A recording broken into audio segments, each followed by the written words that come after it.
Alright, welcome back. This is going to be my startup screen.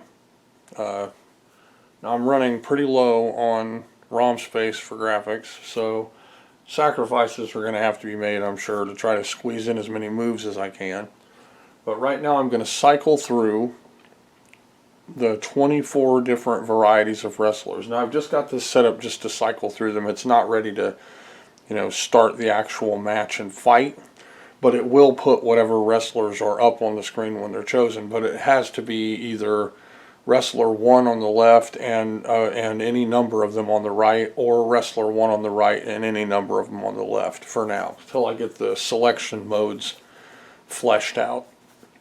But yeah, I've got 24 different wrestlers. I've used missiles to add distinction between wrestlers, so little parts here and there that make them each unique. Also with the color varieties, they all look different, but you can tell I'm using the same bodies and stuff to make each of the different wrestlers. I had a comment, somebody excitedly popped in and said, hey, you should have chairs and have a table so that a person can, like throw them onto the table, break the table, have a cage match where they can climb up out of the cage and stuff. And it's, I would totally love to do that. To do something like that, though, there's a good chance I would have to change the backgrounds from the ground up. Now, right now, the detail that I'm achieving, if it could be called that, with these backgrounds is using a kernel that uses up a lot of ROM space for each of the backgrounds, because the rows of color that build up the background are memory intensive. They're storage intensive. They're ROM space eaters. So to have the higher resolution, like what is in the first image of the ring. And I tried to reduce the first image of the ring, and because of the way everything stacked up, it actually didn't change anything. So I would have to change everything completely as far as the ring and the backgrounds and the spectators.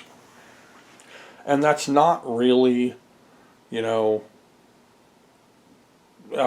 not totally out of, the realm of possibility, because that would free up a considerable amount of ROM space for moves and for the wrestlers. So right now I'm dedicating, a lot of the ROM space for graphics to the backgrounds, more than what I probably would want to, but it gives the extra fine details. So what I'm going to do, this is my plan anyway, is once you pick the wrestler, now what this is here is a mock-up of the versus mode. So if you pick versus mode, what I'll probably do is make it so versus mode is activated when a person picks up the right side second player controller and presses the fire button. Then it will put it into versus mode. And then the right side joystick, player 2, will move the right side player, this guy here, and then you can pick one of those characters, and then the left side player can pick from these characters. So over here are the good guys, the heroes, the gerbil faces, and over here are the heels, bad guys, brawlers, or whatever you want to call them, the heels. Okay, so and there's no mirroring going on. Like, there's not going to be any chance for you to pick a good guy versus a good guy. It's kind of stuck in this way. Now, I think somewhere someone did some code that might let it happen. Now, I'm going to go off on a tangent here while I cycle through these, just to kind of get some things going. I found out by, I had an adventure. Okay, here we go. I'll go ahead and back up here. Okay, that's the first one. We'll go to the second one. I had an adventure where I was looking through for new stuff with regards to Visual Atari Basic. It hasn't been updated in a long time. Okay, but somebody recently updated it. And it was, there's a program that lets you convert DPC Plus, okay, here's the next one, and it allows you to convert your DPC Plus ROMs to work on a Uno cart instead of a Harmony cart. Previously,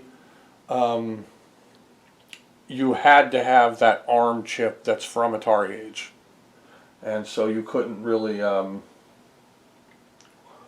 But I guess the Uno carts, even though they have a cheaper ARM chip, are still, they're still meant for multi-carts. So they're probably expensive, but they're not going to be as expensive as a Harmony cart. So that lowers the overall cost of making DPC Plus games. The DPC Plus kernel, okay, here's the next one, allows for more sprites and controlling the layers of backgrounds and resolution and just all kinds of good stuff. It does take up a chunk of space in the data area, and a little bit, I think, in the 8th bank. It takes up an entire bank. So where you had 7 banks to fill with code, you now only have 6. Honestly, that's no big deal. It's really not too big of a deal, considering what it gives you, which is a lot more sprites. The same rules apply as in Multisprite, where they can't really intersect horizontally very well without flickering or disappearing or shimmering, stuff like that. But also, you get the higher resolution sprites. So you don't get the little blocks, you get little dot sprites. But also you get, and that's going to take up more ROM space too. And you also get non-mirrored backgrounds, non-mirrored playfields. That's really, really nice too, because all these playfields are mirrored.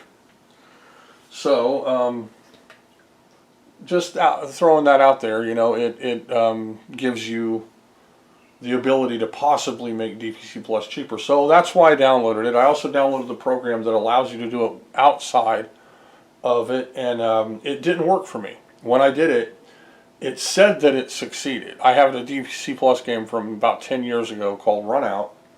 It read out like it had converted it properly, but then when I moved it to my Uno cart, it said it was a bad file.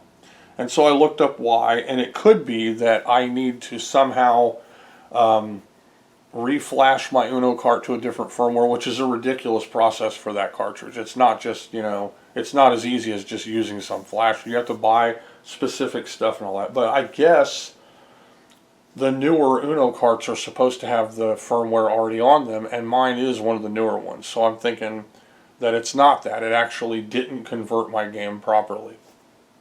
And but also, on top of that, I wanted to try out the new Atari Basic, right? So, okay, here's the next one. So rather than put it on my work computer, because I like to keep my work computer nice and balanced and easy to use, and it's I don't want to mess things up, but I was willing to see if the new Atari Basic was better, right? So I put the new Atari Basic on my gaming computer, which also has some, it has backups of all my work on it anyway. Well, all it would ever do was compile my game as a StarPath Supercharger game, and when it compiled it, I later found out digging through the files, it was making it 0K. So it wasn't doing anything. It was like putting a header in the file to say it was a StarPath Supercharger game, which it wasn't, and then it wasn't compiling the game. I thought, okay, I'll try it in command, in DOS, right? So I go into the command window, and it does exactly the same thing. So then I dig through my old backups and stuff, and I have had the most recent Visual Atari Basic before this update, and it's been from years and years ago. I went ahead and put that on my gaming system. Now, it had this problem where it wouldn't save to the registry the changes in Visual Atari Basic. And I've had that problem before. You have to use a certain version to fix it. I didn't want to go through all that again because I really don't care too much about programming on my gaming system. But then what I did was I went back into command and tried everything through that too, and everything worked. Not the conversion program. I haven't tested that yet. It might work, but I haven't tested it yet. But it did work through command, meaning I could use Atari Basic without the visual, environment. And that's cool because that means you can use Notepad. You can just, as long as you know you're not making terrible errors in your file. It doesn't have the error checking and the color highlighting and stuff of visual, but that is fine. It's fine to be able to program just using Notepad and a compiler, and that's how 7800 Basic is. It doesn't have a visual work environment or digital visual workstation, whatever you want to call it. Yeah. So it was a failure, and I don't know what was wrong with it. That new download seemed like something was just wrong with it. It's now every Visual Atari Basic and Atari Basic before it, you put it on your system, you run it, and you're in there working, and you get stuff done immediately. This one just didn't work at all, no matter what, from the get-go. I would load programs that I'd already made, compile them, and then it would act like everything was fine, but it wouldn't give me a readout of my leftover ROM space or anything. But then, when I went to look to get the file, they were all 0K, no matter what.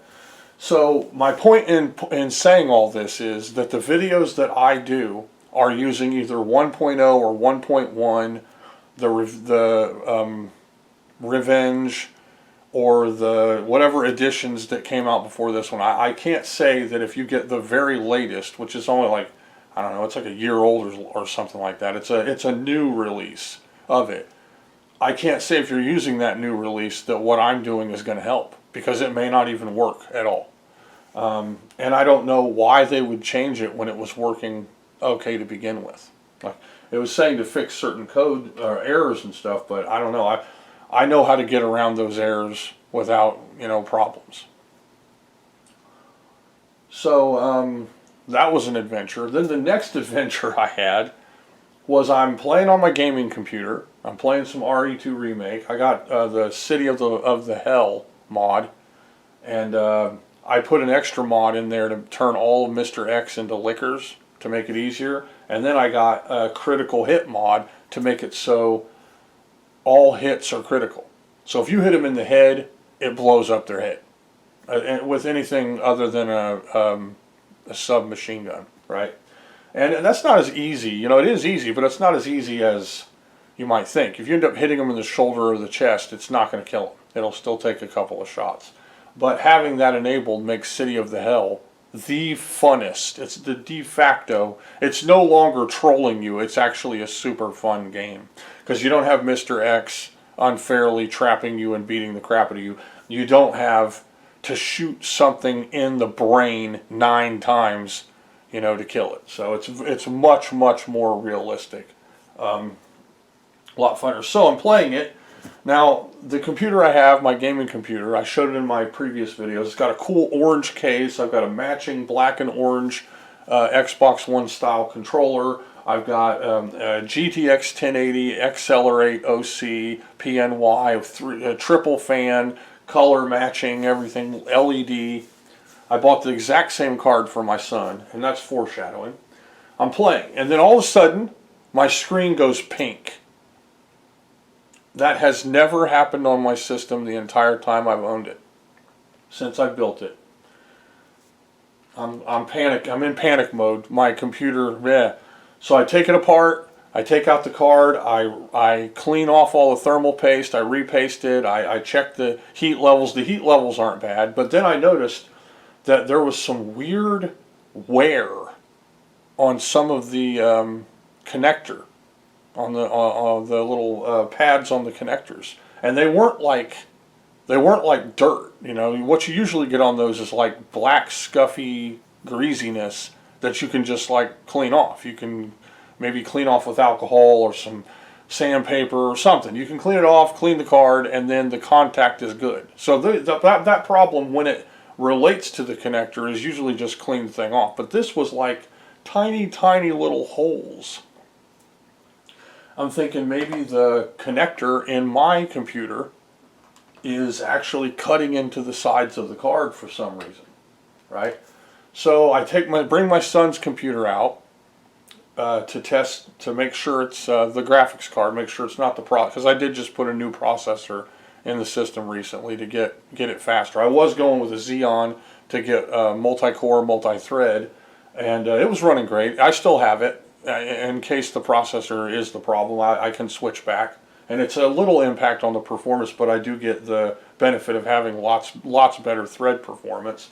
What I put in it though is an i7, which has like really great single core performance. Actually has better single core performance than a Threadripper, which is a modern, not Athlon, but a modern AMD, which of course a Threadripper is made to have high performance through multi-threading, so it's not going to have great single core performance. But with it, I can get 4K, 60 frames a second, interlaced on Resident Evil 2 Remake with everything cranked up. I can just crank everything up on my 4K TV and it looks and plays absolutely perfect. So temperatures weren't doing it. I thought it probably wasn't the processor, although that was the last thing I put in there. I thought maybe a fan's messing up or maybe something is just wrong in there, right? So the first thing I'm going to check is the graphics card. My son has the exact same graphics card, okay?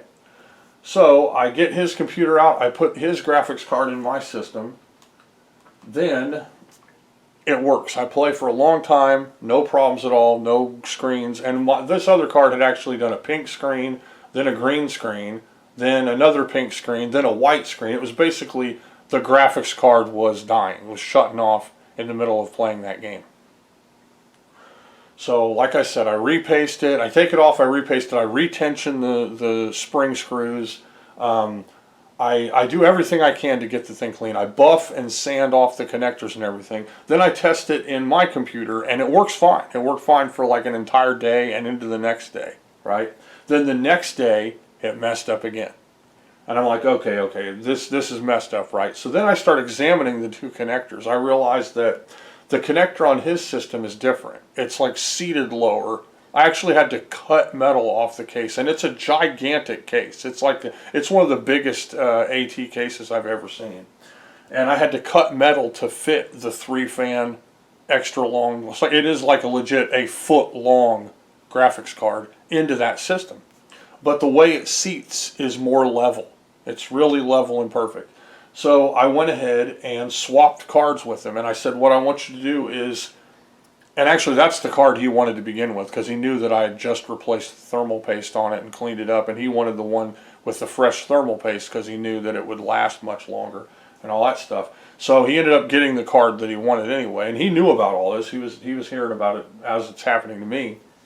And I said, I want you to play a ton of games on your gaming computer. Just go and play the toughest games, play everything, and play for a long, long time. And he did, and of course my theory was correct because it was seated in a lower, more level slot. The contacts were more even, and so there wasn't any problems. And the way my card is seated might actually cause problems, but I'm not 100% sure on that. So my system now has his old, they're exactly the same, and I'm not saying like they're both 1080s, they're both PNY, GTX, 1080, XLR8 OC, same color. Like his has different stickers over the fans is the only difference, but they even are the same, like they're both A1s as far as the series goes. They're both exactly the same. So even though that was an adventure over a few days there, I ended up not having to get a new card. But my system does have two 8-pin PCI Express power cables. Some of them don't. The one my son's doesn't. And his system, it gets just a hair of a bottleneck because of the processor. It's a pretty fast A8. But mine, being an i7 and running pretty good, even though it's a 2011 series, does not bottleneck with the card. But I'm thinking of putting GDX 1080 Ti in it. Then I can get whatever it is, like 11 gigabytes of RAM. I think it is what it has. It's much faster, and it uses either an 8-pin and a 6-pin, or two 8-pins, depending on what version of the card you get. So, adventures, yeah. Now my gaming, my work computer, still running like a top. Everything's fine in it. But I did upgrade its graphics card a while ago to a 4 gig, because I was using a 2 gig that was from the era, and it was amazing. I mean, I could run Resident Evil 2 Remake on it, and it's like, I did videos of it because it's so insane to even, because of how old the card is, how old the system is and all, to be able to even run the game, even though Capcom does a great job optimizing their games. It was just a situation where, wow, it actually works. And I could get 1080p at 30 frames a second solid all the time. But I had to, adjust things a little bit. I had to go and adjust it. It wasn't with everything cranked up to high or ultra or whatever. It was adjusted and tweaked, but it was still like, high quality textures, and I'd like turn the shadows down to maybe low or medium. I just tweaked everything. In fact, I think I might show my settings in my video where I show how good the card is. And at the time when the card was released, people were like, "You will never need a graphics card with more than 1 gigabyte of RAM." They were all saying that. And why would you even need a card with 2 gigabytes of RAM? And it was actually a 2 gigabyte variant of a card that usually has 1 gig of RAM. But it was the beast mode card at the time. It was like a Vapor X Radeon, and it was amazing. I sold it recently, and before I put it in, I cleaned it thoroughly and repasted it and everything just to get as much life out of it. Had nothing but the best experience with that card.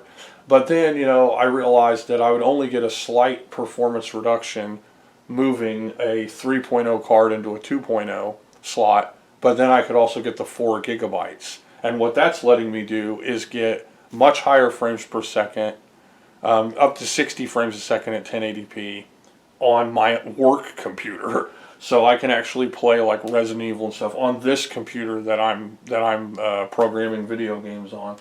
Okay, so that's all 12 of the left side, and now I'm going to go ahead and I'm going to cycle back through these guys, and then the right side is going to start cycling. Ready? Okay, there we go. So that's the next on the right side. So yeah, I play games sometimes, and I really love modding games. That's why I will always choose, pretty much no matter what, unanimously, I will always choose computers for modern gaming over consoles. Like, I will never choose Resident Evil 2 Remake for the PlayStation 5 or 4 or something, or, Resident Evil 4 Remake on the Xbox One S or something. I'll never choose any of those over a PC with a good graphics card, because the modding community is so robust and it's so much fun. Nothing is better than being able to download something and it gives you a whole brand new game, or it gives you tons of new skins to try out, or a whole bunch of awesome outfits, or it like enhances all of the icons, or it changes all of the weapons, or gives it more realistic sound effects. It's everywhere, and it's endless, and it's like people get a hold of it and they're playing with it. I love that. And I've been doing that forever. I've been modding video games from back in the day, in the Pentium days, back when we were in Pentium 3s and stuff. I was modding video games. I was one of the first, back with Team Ninja when they started modding Dead or Alive 2 and 3, or 2 originally on the Dreamcast, but then 3 for the Xbox, and then DOAX. I was one of the first people to get the server hooked up through a PC, get the cable set up, get the mod chip, get the new firmware on the Xbox. I have a original Chameleon mod chip that they stopped making, like they were forced to stop making it, to upgrade the hard drive, to get the better front end, to be able to play modded games. I actually made my own skins for Dead or Alive 3 and Dead or Alive Extreme Beach Volleyball. Like where they were making adult skins and stuff. I just wanted it so that you could choose all of the outfits, or you could choose that. right? I didn't, because what their mod was doing was just making it so that there were no outfits. Like all the outfits were completely, totally invisible. And I didn't really like the artwork of it. Like, it was okay, but it wasn't that great. So I redrew them completely myself. And then I changed the mod so that it only affected a couple of outfits. So there would only be and I changed a lot of the outfits. So I mean, I went mod crazy on my version, and then I made like backups of it on discs and stuff so that I could put it on modded systems. Did that with Soul Calibur 2, with Leisure Suit Larry, Magnum Cum Laude. I removed all the censoring from that game. Modding, I've been modding video games forever. And I mean, I'm not saying I didn't come up with those mods. Someone else did. I wasn't like, making the programs. I was just tweaking and changing things so that I could do the mods the way I wanted to. And but today, you go to Nexus Mods or go to the Playground .ru in Russia. They have just endless mods for every game when they come out. Wait a minute, let's see, I'm going to make sure to line, okay, we're on this guy now, I think. He looks a lot like the guy on the left, but his hair's slightly different. They're almost like twins. But the mouth is different, the face is different with the guy on the right. But yeah, I wanted to have, unique wrestlers. Now, one thing I am going to do is, and I talked about this in the last episode, is I'm going to change some of the initial poses of the wrestlers, because there is a extra frame that's part of the walking animation that can also be used as a stance, and so it will add even more variety to each of the wrestlers, that they have a stance. And another thing I want to do is, once you choose your character, it's going to start the ring entrance part of the game. So you will start on the left here. You got your video camera right there. Your character's here. He's going to start right here. That character, let me see, right here, he won't be there. That part will be blank. The crowd will be cheering. There's going to be background music. I might have 2 or 3 songs that can be cycled through for the background music. Then your character will walk through to reach the ring, and then get in the ring, and then it will go to the other scene. I'll go ahead and show that. It'll go to this scene, which has the ropes on this side right here, and has the announcers talking, and then the opponent will be right here, and the opponent will walk through here to get up into the ring. Then it will go to this scene where you're both getting into the ring and getting ready to fight, getting ready to wrestle. And then that's when the match will begin. I might do a ring noise or something. Okay, so now we've started back up here, and I'll go ahead and I'll cycle through the right side characters. I don't remember where we were. Here, we were on this guy. Okay, so we'll go ahead and do the next one. There's that guy. It might be kind of hard to see. Yeah, I'm just showing how I've got a whole bunch of unique wrestlers, all with little differences. This guy, I don't know, on the viewfinder he looks blue, but he's actually purple. Like, his outfit's purple and stuff like that. Looks like he's got like some sideburns or like a beard going on. I also had another adventure. Yesterday I was sitting here coding, working on my video game, and my orange 1988 Ibanez RS guitar, my 120, which is the first year that they started calling their guitars RS instead of Roadstar, okay, fell off of the wall. I'm talking a double-seated, double-anchored hook that holds up and that guitar weighs about 6 pounds. It's one of the lightest instruments that I own. On a double-anchored hook that has been in that wall for probably 7 years or more.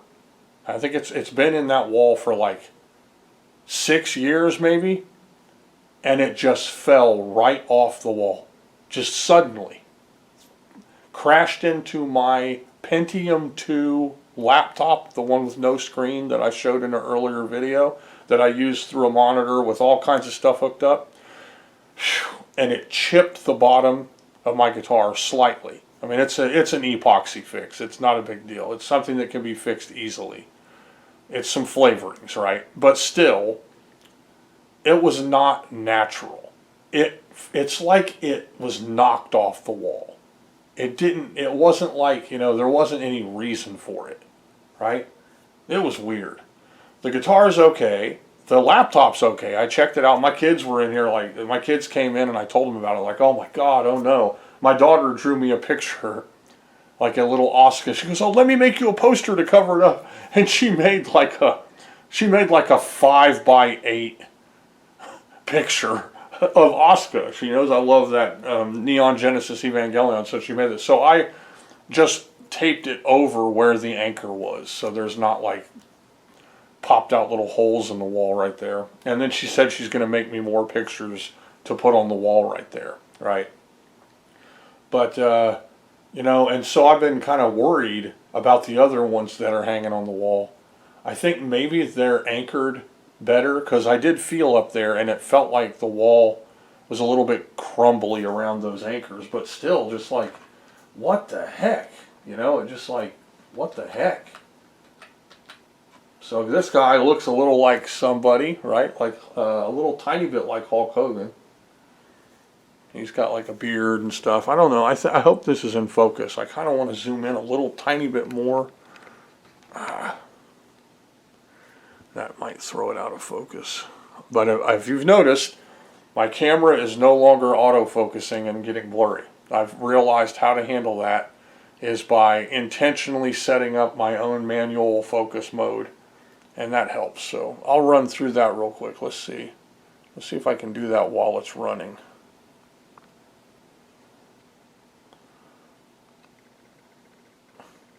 Okay. There we go. There, now it's in manual focus. That's what happens when you get frustrated enough to figure out how something works, I guess. So yeah, I had a valuable guitar from the 80s that I was hanging up on my wall that was beautiful, that I really loved, fall right off the wall almost supernaturally. Like I said, it's been hanging up there for over half a decade without any problems at all. So I'm like worried, because I've got really nice guitars hanging on the wall on the other side that I really bad don't want to fall. If they fall, they're going to fall on other guitars. So I'm thinking what I might do is change my room around first off so that they're not down there. But also I'm going to hang acoustic guitars up on the wall and put my nice guitars on stands or in cases just to, make sure they don't fall off the wall. I'll put a cheap lightweight guitar up there, and then I'll put 2 acoustic guitars up there. And then I shouldn't have to worry too much, because those would be much, much lighter weight than an electric guitar. Here's another one. He's got like a lip caterpillar thing going on. I think you can see that. I hope so.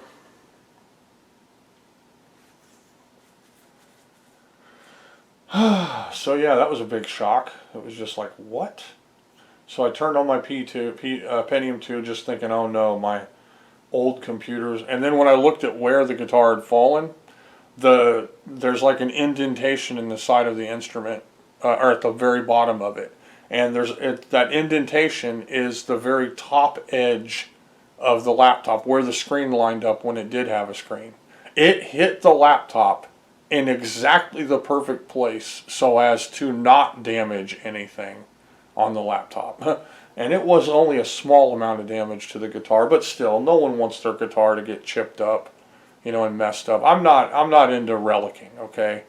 Well, the way I feel about it is, relicking is, I don't know, it's totally fake and wrong. Like, all visual wear and damage on an instrument should be from its life as an instrument.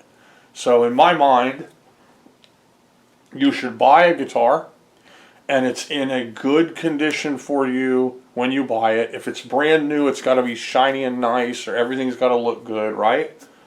Not too many defects. And then while you're playing it, all the things that happen to it that make it the way it is, the flavorings and scratches and scuffs and characteristics that earn it, it earns it, then that's part of it. You're not relicking it, it is a relic. It is becoming that way. But, I know other people don't care about that kind of stuff. Whatever, I just think it's fake. And I don't want that. So all the little chips and scratches and stuff on that guitar are real. And there's a brand new spot on it. And later on, when someone says, "Hey, look, you did a pretty good epoxy job on on the end of it there," I'll be like, "Yeah, that's where the thing freaking fell off my wall." And that doesn't happen. Well, like I said, we anchored it, double anchored it to the wall. Now, what I'm thinking happened, and this makes it so that the other ones falling off is extremely unlikely, is animals are getting into our walls. And we have a very old roof, and there's a couple of places where things can get into the roof. And raccoons have gotten into our storage area that's half of our attic and started bringing stuff. There's probably 20 cat food cans up there, things like that. And so we're taking countermeasures, right? We've repaired the roof, but they just peeled the repair up off the roof and got back in anyway, so that didn't help. We're trying to do things, though, to keep them out. But I think that in that specific spot, they've been digging down into the wall and weakening it. And that's really what happened, is that they weakened the wall enough to where the anchors got loose. And but they don't get where the other ones are anchored. That's I think it's a spot on the wall where it's beams directly onto brick. So I'm hoping that's what I'm dealing with there, because I really don't need any more, poltergeist guitar disasters. So yeah, I'm online looking for cases, though. I found a couple really nice cases, and these are for LPs that I have that I really love, and I'm going to put those in cases, which I used to kind of be against, but I think ghosts will have a harder time destroying my music gear if it's in cases. Okay, so now let's see, got another guy. He's green, got a little bit of a beard going on, and looks like almost like a Ninja Turtle mask, kinda.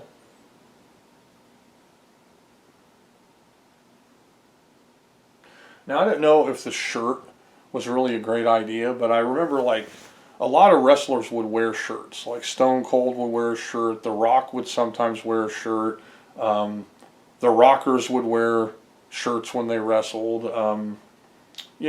Sometimes dudes wear outfits and shirts and stuff. The girls wear a ton of outfits when they're out there. They wear shirts pretty much every time, right? If you watch WoW, a lot of their outfits really are just bras and panties or something. They don't wear very sophisticated outfits. Sometimes they come out there with an entire costume with all kinds of cool details and stuff. So, and I told the guy in the comment about what I plan on doing. Once I get all the moves programmed for this game, and everyone's going to have different speeds, different strengths, different move sets. I told him I wanted to divide it into brawlers, grapplers, and flyers, right, and stuff like that. So they'll have, or technical wrestlers. So we'll have guys that can do figure 4 leg locks and stuff, or guys that can do gorilla press and punches and kicks. Some guys will do jumping splash attacks and body splash and suplexes, things like that. So I'm trying to make it a more diverse experience, so that you're not just picking the same wrestler only with different colors. So I told him after I get this game finished, the next thing I'm going to do is just replace all the guys with girls. So this will just be an all-girl wrestling game right afterwards. And with that one, it's going to be really fun, because I'm going to try to make outfits that can really take different kind of looks by changing the colors. So yeah, that's going to be a lot of fun. But where I am now is I have basically 1 kilobyte of ROM space left for graphics. And that's really not much. And really, for what I'm trying to do here, 2 kilobytes might not even be a good amount. So we'll see, though. We'll see what can be done with it. For him, he kind of looks a little bit like Stone Cold, honestly. He's got the mustache, a little bit of beard. He's got the shirt on, knee pads. And he had knee braces, though. Like, his knees were all screwed up. He got broken.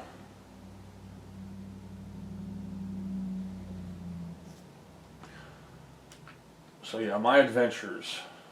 I'm having adventures. I think I'm starting to be able to breathe again slowly. And I'm still using way too much inhaler though, but I'm starting to be able to breathe again. And just kind of good news. My wife, in title only, got a job again, which is really good because she was the money. She was the breadwinner while I'm the housekeeper that raises the kids and stuff. And she finally got a new one, and her uncle, who's her mom's brother, I guess my uncle-in-law, let her borrow a car, so we've got a car again, so that's good. We were without a vehicle for a couple of years now. So yeah, it's very good. Now that's personal. I mean, I'm sharing personal information. Why not? Yeah, I saw the other day this guy that I'm talking to about getting my Atari games published. And somebody was on there. Now, of course, I get Facebook messages in my email that says that he said this or said that. Now, of course, I'm monitoring it in case he sends me a text message. But I don't use Facebook like as social media. I don't go in there like chitty chat, talk to people. Not very much. I mean, maybe once or twice, like in the whole time that I've been on Facebook again. I did long ago when Facebook eclipsed MySpace, because first I was trying it with MySpace and we had a lot of fun, and then Facebook took over, so we all jumped ship and went to Facebook, and then it just felt really fake and crappy, and I started hating it and was like, no, I'm not doing this. This is too fake and too crappy. Plus I got like people ask to be your friend and you're like, okay, wow, all these people really want to be my friends. And then after you got about 800 friends and you realize every one of them is a freaking like Nigerian scammer and that none of them is real, right? They'll have some pretty girl or a guy or someone saying they want to be your friend. Then you scroll down and it's like, shows a bunch of barefoot Nigerians with a bunch of chickens running around their yard holding a bag of money, and it's like, oh my God, what have I done, right? I couldn't weed out all the fakeness. Maybe 10 people on there were people from the past that I knew. None of them cared about me at all. None of them wanted to talk to me or anything. And then like 800 of them were Nigerian scammers pretending to be people who wanted to be friends with me. So I closed that account, and then only recently when I started wanting to have another avenue to sell items through, I went on Facebook and created a new account solely to use Marketplace. And to view things on Marketplace locally and to be able to sell things. And then that's where the guy contacted me, and I saw some of his posts about getting the Atari game published through Atari themselves. And he helped me a lot. Well, I'm on there. One of his friends had sent him a message, and I'm looking at this message that he had just commented on, because it tells me when he comments on stuff, because I'm friends with him on Facebook, right? I think he might be my only friend on Facebook. This guy has found 2 dudes who were, I guess they were Charlie Kirk fans, like Charlie Kirk followers. 2 of them, just 2 guys.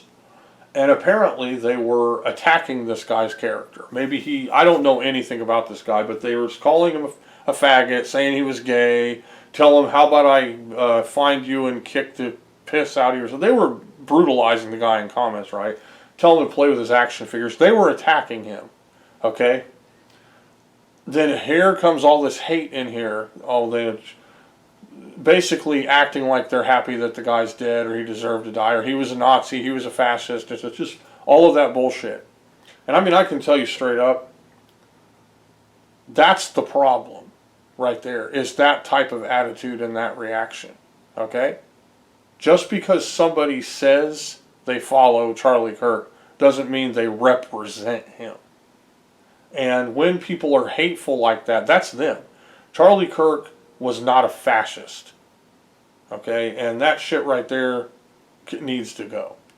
People are saying that a person is a fascist because they have a fundamentalist belief. Okay? And they're not excluding others. Let me reword this. If someone believes in freedom of speech to the degree where they endorse public debate peacefully, that in itself that's the epitome of not fascist. Okay? An actual fascist wouldn't even agree to be in your presence. They wouldn't want to debate with you. They wouldn't want to have a peaceful floor to discuss your differences in opinion or your differences in character or what you believe in at all. They would just think you should be destroyed, or they would be going through the act of destroying you. So which one of them seems like a fascist? You assassinated the guy. You're the fascist. You killed him because you refused to argue with him in a way of in a peaceful debate. That is what fascists do. So I hate to get back on the subject, but I ain't that. And you guys are wrong. Yeah, there are two redneck haters who attacked a guy who might be gay or have some toys or something on his Facebook page. And then you're taking those two guys, two people, and because of what those two guys said, oh, that absolutely confirms that Charlie Kirk was a fascist and that he should have died and it's a great thing. Seriously, that is the problem. That man had two babies and he was 31 years old. And what he promoted was peaceful debate in public. He did not deserve to be assassinated. Now, what a fascist would do is because of his ideas, they would just kill him. They wouldn't argue with him in public peacefully. They'd just assassinate him. That's what a fascist would do. So, don't include me in that shit. I'm not a fascist at all. I like gay people, straight people, black people, white people, every color person, Chinese, Japanese, whoever they are. I don't care who you are at all. I don't judge you at all. I think transgender, fine. If you're over the age of 18 and mature and you want to chop off your genitals and take hormones and change yourself into a girl or a boy or whatever, go right ahead. I'll meet you. I'll be friends with you. I'll do whatever. I might fall in love with you. Okay? I don't have any problems with any of that stuff at all. I have a problem with someone thinking it's okay to do that to an innocent child when they're going through phases where they want to be a bird or a grasshopper. I'm not, well, my kid goes, I saw a grasshopper today, Dad. I want to be a grasshopper. Okay, I'm going to chop your arms and legs off and give you big green twigs for arms. Hey, let's give him some mutagenics that turns him into a weird ant grasshopper creature. He said he wanted to be a grasshopper. Children are not mature enough to make decisions like that. It's insane that we even have to talk about subjects like that in this world. It really is. So, yeah, if you want to do whatever you want to your body after the age of 18, I've watched transgender people go through the transformations. I have watched their videos and been enlightened by it and been willing to befriend people like that. I don't have any problem with that at all. But does that mean I hate Charlie Kirk? No. Charlie Kirk is a fundamentalist Christian. Of course he's going to have a problem with stuff like that. When he gets in a platform and is arguing stuff like that peacefully in public, he's saying, challenge me. And then he's going to say that you shouldn't do it to children. I'm going to agree with him. Then he's going to say, you're mutilating yourself. Well, some people might view it as a form of mutilation. He might say, no matter what you do to yourself, you're not a girl or you're not a boy. Well, technically, that's true.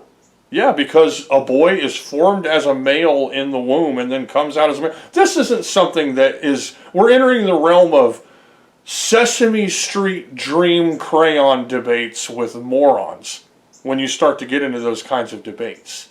Okay? And so people who are... Again, I'm falling back on my original point about the subject. You're saying he's a fascist when his main point was that he would publicly debate anyone peacefully. And the way you answered his public debate, because he believes in something differently than you, is that you kill him, and then that's how somehow a good thing. Which one of those seems like the fascist to you? Because the real fascists, Mussolini, Himmler, Hitler, what did those people do? Did they ask in free public debate if the Jews wanted to be killed? Did Mussolini ask people in Italy if they wanted their country taken over? Did he have public debate freely and have them democratically? No. They murdered people and killed them en masse just because their views were different. That is fascism. And that's what you did to Charlie Kirk. And here you're taking two examples, two wretches, two redneck assholes, and they said something mean to you on public media. And so now, look, that absolutely confirms Charlie Kirk's Nazi, and it's totally wonderful that somebody murdered him. Grow up. But yeah, so it's seriously, are you really that stupid? Okay, had a second to breathe. Working on my game. I hope I can get it published. There's still so much of that on the media now. Like everything is about that now. Everything is about that now. And you know, I'm trying to talk to a guy about getting my game published, and he's going to hate me and not want to publish my game because I am not a radical leftist who thinks we should murder people. Look, I'm not for killing anyone for any reason other than I absolutely have to. So if Charlie Kirk was breaking into my house, I would have to kill him. Sorry. But if, I don't know, whoever, if the nicest person in the world that I ever knew was breaking in my house and I didn't know what their intentions were, maybe they had a gun or a hatchet or something, or they said, you know, I smell little kids, yeah, I'd probably have to shoot them. You know what I mean? I'd have to take them out, right? So there are reasons for that. You know, someone else having a different opinion of you than you, no one is forcing anyone to listen to anyone else. Are they? So it's funny that any of this even happens. They're like, there's this guy, yeah, and he sets up a booth, and you could just walk right on past him and ignore him. Oh no, I can't ignore it. I can't ignore that there's this one guy right there who believes something different than me. Yeah. So he believes something different than you. That means he must be a fascist and a pedophile and a monster, and he's Hitler. He's Hitler and Trump is Hitler. Oh, God. Try not to get on the subject too heavily because I'm talking about programming a freaking video game. People that I thought I respected in the past are actually siding with murder. They're actually siding with murder, killing people. That's how immature and low people have gotten. They don't even understand that you can't change someone if they're dead. That you have to believe in what you believe to a degree where you can know that it's true or right.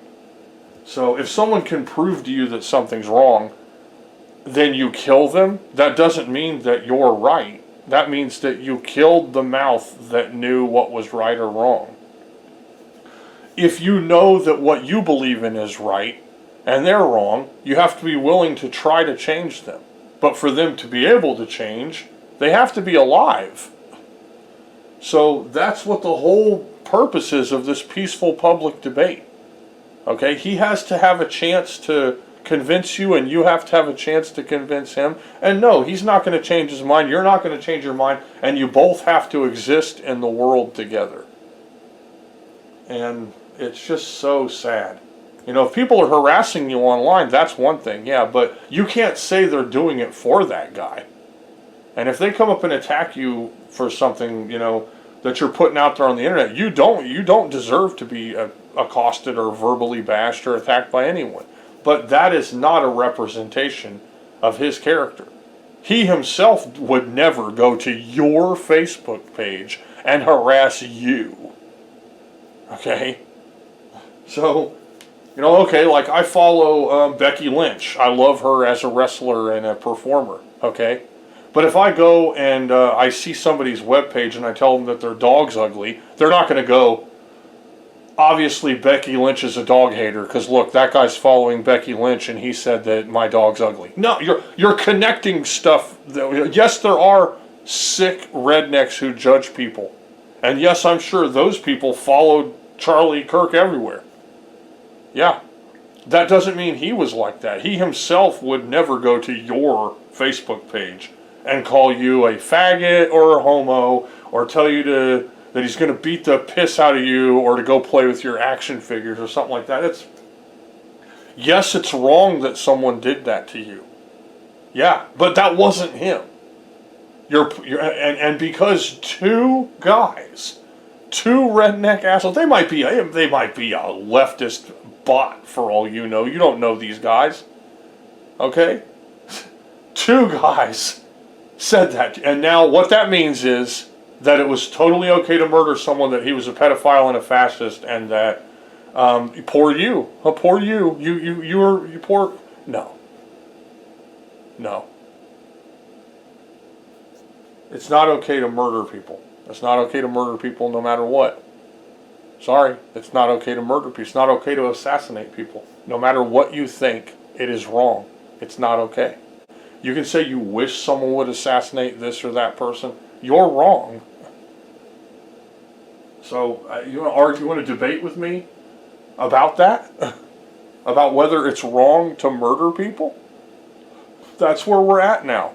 You can't peacefully debate with someone about whether it's right or wrong for them to murder someone when they're just going to murder you if you say that they're wrong. That sounds like fascism to me, honestly, it really does. So I had to say that, and you may say, well, what the fuck does that have to do with programming an Atari game? Well, I went on Facebook, that's how I met this guy. This guy says he wants to do the Atari thing. He's got all kinds of cool side projects going. Seems like a really laid-back, cool guy and everything. I wouldn't think just by default he's some radical left. He has tons of friends. They're saying this or that to him and stuff. Maybe one of them's a gay guy that puts pictures of his action figures up. Dude, I got thousands and thousands of dollars in action figures and toys and Transformers. I'm not gay, but I don't have any problem at all with gay people in the slightest bit. If a redneck came up to me to my face and pulled that crap, which they wouldn't do, tell you straight up, they wouldn't do that, I'd send them some teeth down their throat, honestly, I would. I'd kick their ass. Would I murder them? No. Do they deserve to be? Does that mean they're a fascist? No. Does it mean they're a Nazi? No. No, it doesn't. This stuff really needs to go out the window. But that's why it is somehow lightly related to this situation. Is that, it's your friends by association, guilt by association, you're damned by proxy, convicted by appearance, just being there. Like I don't even know who that person is. I'm not friends with him. I don't know him. Some guy that I met online, who I'm hoping will help me publish my video game, knows the guy. And it has to trickle into it. It's like this, the stink of it has to be wiped on everything everywhere, I don't know.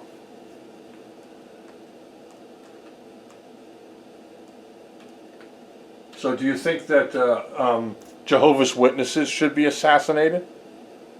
Shit, they come to your front door with bicycles and knocking. If you ask them what they believe, a man shall not layeth with another man. Hey, someone bring me a precision hunting rifle. It's wrong for a woman to lay with another man, that she be wed, for it is damnable. They are both to be put to death by the law. Start spilling that business. John Smith was a prophet of God and found some Egyptian tablets. Hey, I've got my sights on him. Everybody ready for that? Wait a minute. They're getting ready to get on their bicycles and go away. Can you shoot a moving target? They're going away. No? Do you murder Jehovah's Witnesses when they knock on your door? Did Charlie Kirk come and actually knock on your door? Come on your property? I can tell you, if you find out what the actual things they believe in are, you might think they gotta go.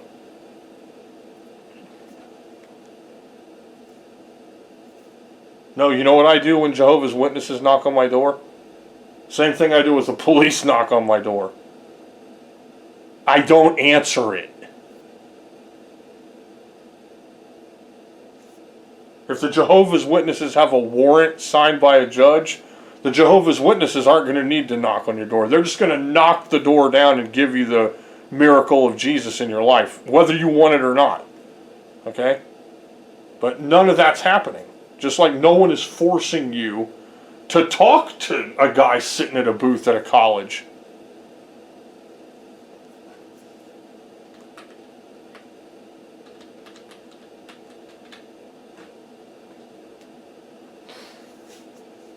So yeah, it's like I can't get a break. You know, I can't get a break.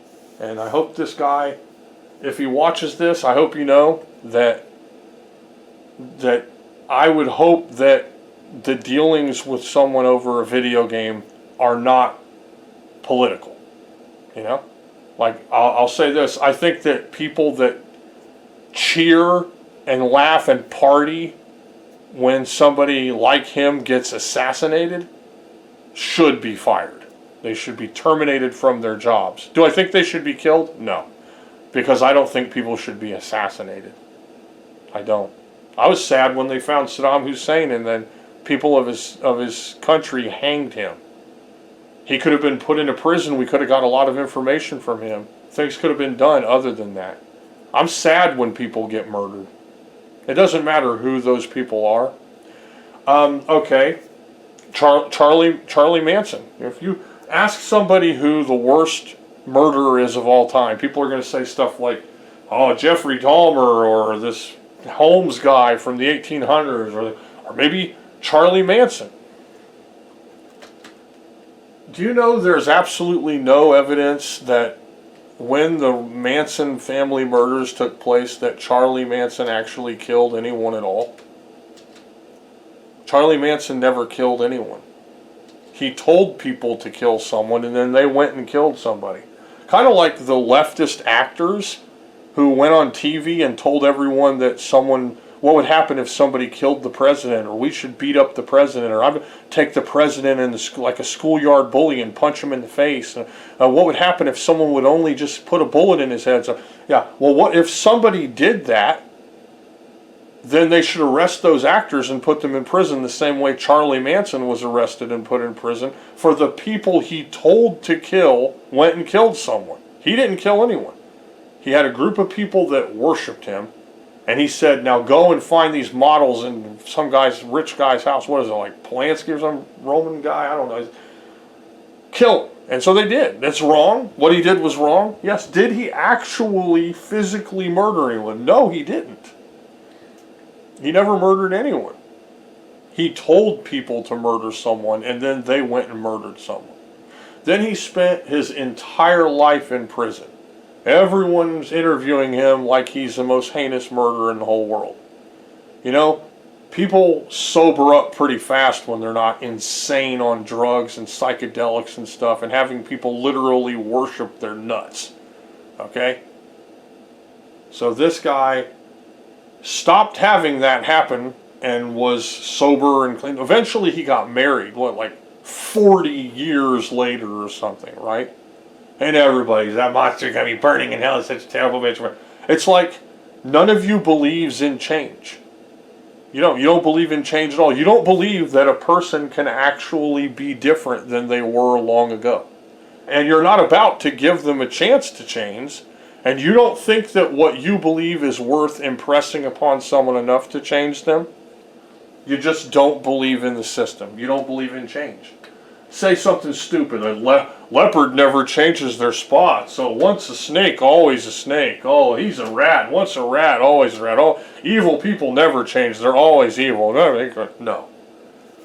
Once you're in a cage for 40 years and your whole life is completely different, and you're like reading Peanuts cartoons on a newspaper and eating prison food and paying some guy to scratch your back or some shit, and you are a different person by that point in time, you know. But no, people don't believe that. In their mind, he's still a psycho on psychedelics doing drugs with people worshiping him that are willing to go murder people if he tells them to, right?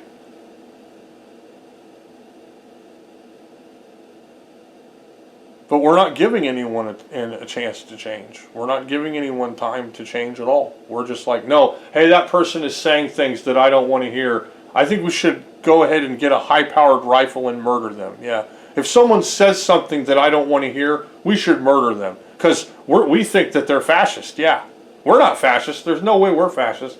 Hey, let's look into the past. What did fascists do? Oh, those fascists found people that believed something different than them, and then they murdered them. Yeah, that's what fascists did. Really? Yeah, they murdered a ton of people. Really? Oh, wow. Well, we're not fascists. No, we're not fascists at all. We, in fact, when you say something we don't like, we think you should be murdered. If you believe something different than what we believe, we think someone should kill you. We're going to have a party if somebody does kill you. Yeah, you said something that twisted my panties sideways in my butt crack. Someone needs to spill your blood on the ground and make sure you're dead. Come on. That person mildly irritated me while I was on social media. Someone needs to murder that person. Yeah, I want blood to be spilled.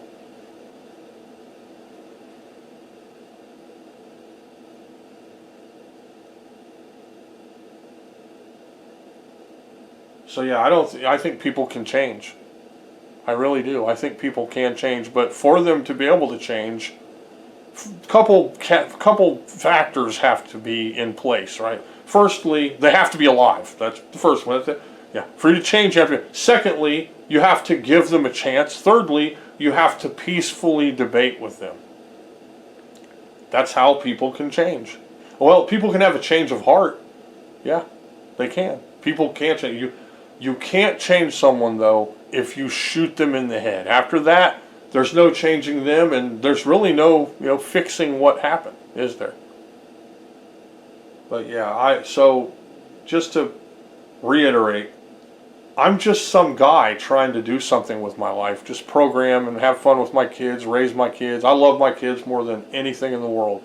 Everything to me is my kids coming home and spending time with me. I get to make dinner for them and watch them grow up. And I watched them when they were tiny little monkey children, hipping and hopping around. And I've seen my kids run while laughing, while eating.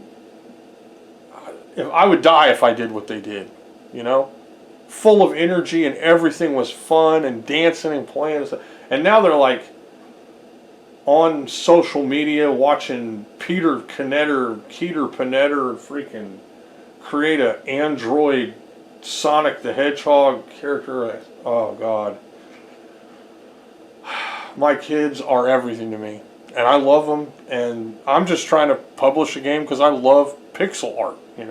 If you want me to get involved in ideas of fascism and whether a guy deserves to be assassinated and stuff like that, first off, I can tell you this.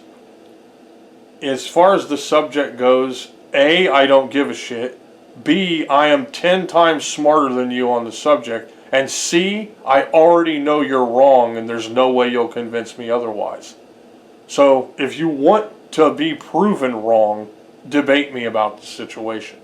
Because I'll tell you straight up, if you murder somebody just because they believe something different than you, you are the fascist. And that he was not a fascist just because he believed something different than you.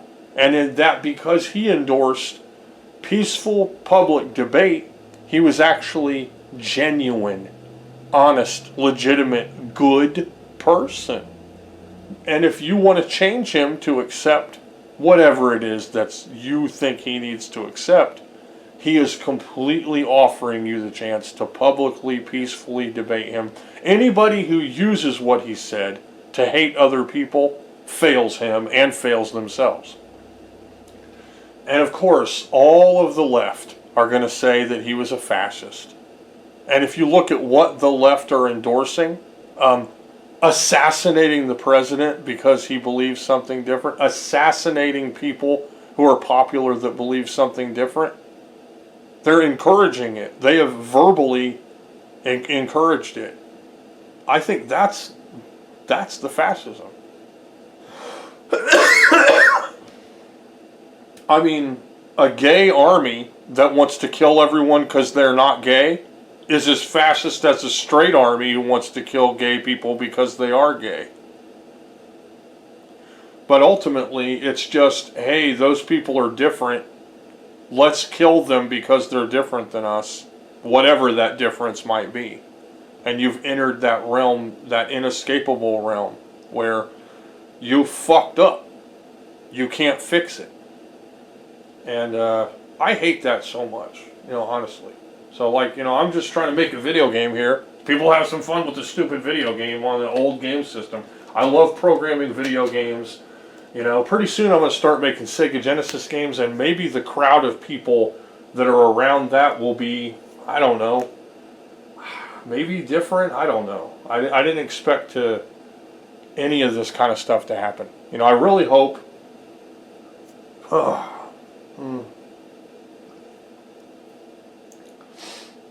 That's the thing. It can only get worse, right? It can only get worse once people are actually partying and cheering because some crazy person shot someone in the neck. That's great. That's a great thing. Yeah, it's so wonderful that it needs to be fixed. There needs to be something done. I'm not going to say people need Christianity or God. Oh God, no. My goodness gracious. I'm not going to say anything crazy that gets everybody flipping out. But they're taking joy in murder. And it's funny that none of you cares at all, even in the slightest bit at all, that the guy who shot that person's parents are crushed. They're in the living world right now with a son that they get to wear that on them. He is a murderer and murdered an innocent person. The two children of that father, when he hung up his hat, will never see their father again. And you cheer that?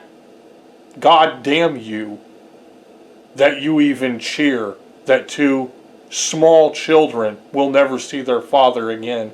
God damn you. You have no idea. That's the kind of pain that imprints on you and impresses itself upon you that never ever goes away. And you wouldn't wear it. You wouldn't wish it on someone, and you're high. You're like high like a drug on your own stupidity.